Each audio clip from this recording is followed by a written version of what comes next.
Hello,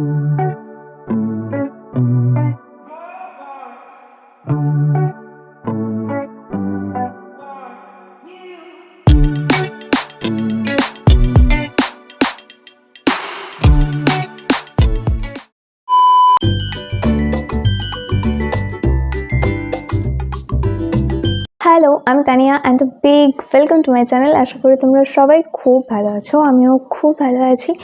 তো এটা হচ্ছে মন্দারমণি ভ্লগ। তো কিছুদিন আগে আমরা গেছিলাম হচ্ছে মন্দারমণিতে, আর এটা পুরোটাই একটা সাডেন প্ল্যান হয়েছিল, মানে এতটাই সাডেন প্ল্যান যে আমরা যেদিনকে প্ল্যান করেছি সেই দিনকেই বেরিয়ে গেছি। তো যাই হোক, এবার আসি পুরো স্টোরিটায় যে কারা কারা গেছিলো আর কিভাবে কি মজা করেছি সমস্তটা তোমাদের সাথে শেয়ার করব।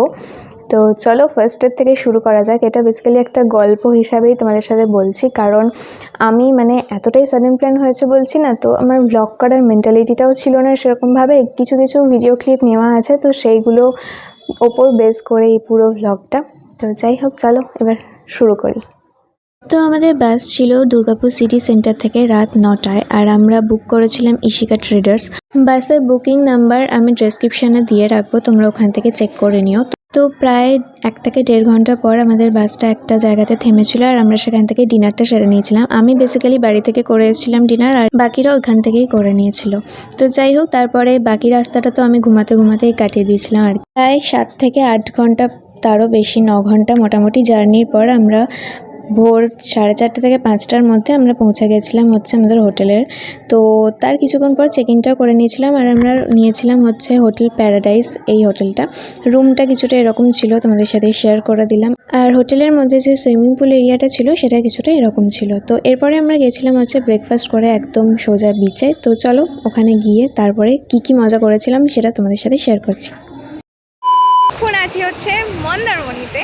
তো যাই হোক, এটা নিয়ে আমার মন্দারমণি সেকেন্ড টাইম।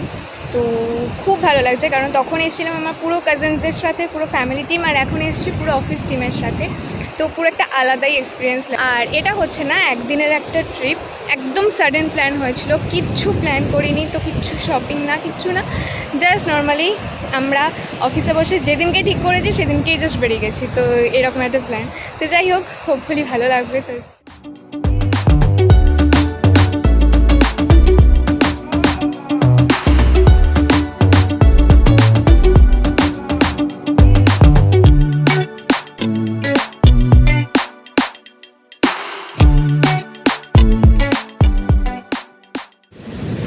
তুই জলপরি লাগছে দুজনকে, জলপরি লাগছে দুজনকে।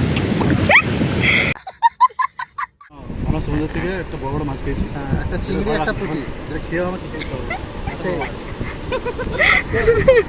আমাদের পুরো ফ্যামিলি খেয়ে নেবে। আজকে লাঞ্চ, এটা যে কমসে কম না হলে আমি চিংড়ি খাবো বলছিলাম, আর এটা তো কাটলে ছেড়ে দাও, 20 জন হয়ে যাবে পুরো হোটেল ওয়ালাতে।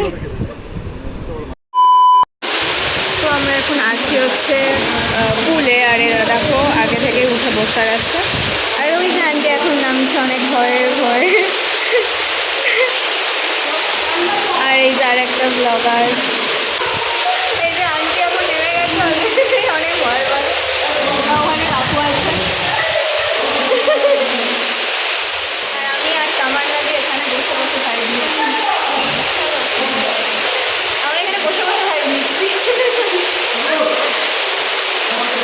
আর আমাদেরকে বললো তো ওই সাইডে বাচ্চাদের পুল আছে, তো ওইটা আমাদের, তো আমরা ওখানে যাবো বাচ্চাদের পুলে। আর তার আগে আমাকে এখন বিচে অলরেডি ভিজিয়ে দিয়েছে, বিচে তারপরে যাই হোক চলো এখন মজা। তো তারপরে সাহস জুগিয়ে আমিও নেমে গেছিলাম পুলের মধ্যে, ওই যে দেখতে পাচ্ছ, হ্যাঁ ওইখানে। তো সুইমিং পুল থেকে এসে আমরা ফ্রেশ হয়ে গেছিলাম লাঞ্চ করতে, আর আমরা লাঞ্চটা করেছিলাম হোটেলেরই যে রেস্টুরেন্টটা ছিল এখানে। আর রেস্টুরেন্টের খাবার কিন্তু সত্যি অসাধারণ ছিল, একদম ঘরোয়া যেরকম বলে। তো যাই হোক, তো তারপরে আমরা লাঞ্চ করে বেরিয়ে গেছিলাম আর একটু ঘুরতে। তো চলো এবার সেইখানে আসি। তো আমরা এখন লাঞ্চ করে আবার বেরিয়ে গেছিলাম একটু ঘুরতে 5 মিনিটের জন্য। 5 মিনিট বলা মানে আমাদের কাছে অনেকক্ষণ। তো যাই হোক, আমরা আবার বিচেই এসেছি, আর এই যে এখনকার ভিউ। আর এটা তো মাস্ট যে বিচের মধ্যে যার যার নাম সেটা লিখে আসা। তো আমরা আমাদের অফিস থেকে গেছিলাম, তো অফিসের নামটাই লিখে এসেছিলাম। আই লাভ করেছিস কারণ আমরা অফিস থেকে এসেছি তো তাই জন্য। তো আমাদেরকে বলা হয়েছিল যে 5 মিনিটের জন্য বেরোবো, বাট আমরা সারা বিকেল থেকে সন্ধে অবধি পুরো এই বিচের সাইডেই কাটিয়ে দিয়েছিলাম। তো আর হোটেল থেকে বিচে যাওয়ার সময় রাস্তায় এই মার্কেটটা পড়েছিল, যেটা তখনও ওপেন হয়নি পুরোপুরি। তো যাই হোক, তারপর বিচের সাইডে আমরা এই এত সুন্দর সুন্দর স্টারফিশ, ঝিনুক এইসব দেখতে পেয়েছিলাম। তো এইভাবেই গেছিলো সেই দিনটা। তো পরের দিন সকালেই আমাদের বাস ছিল। তো আমরা যে রাস্তাটা দিয়ে আসছিলাম সেই রাস্তাটা একদম বিচের সাইডে। তো এত সুন্দর একটা জিনিস, যেটা তোমাদের সাথে শেয়ার না করে থাকতে পারিনি। তো বাসে উঠে গেছিলাম, আর দীঘা থেকে আমাদের বাসটা ছিল। তো দীঘার জগন্নাথ মন্দিরটাও লাস্টে আমরা দেখতে পেয়ে গেছিলাম। তো সব মিলিয়ে এই ট্রিপটা এই পর্যন্ত। ভিডিওটা কেমন লাগলো জানিও, ভালো লাগলে লাইক করে দিও। তো চলো দেখা হচ্ছে নেক্সট ভিডিও, টাটা।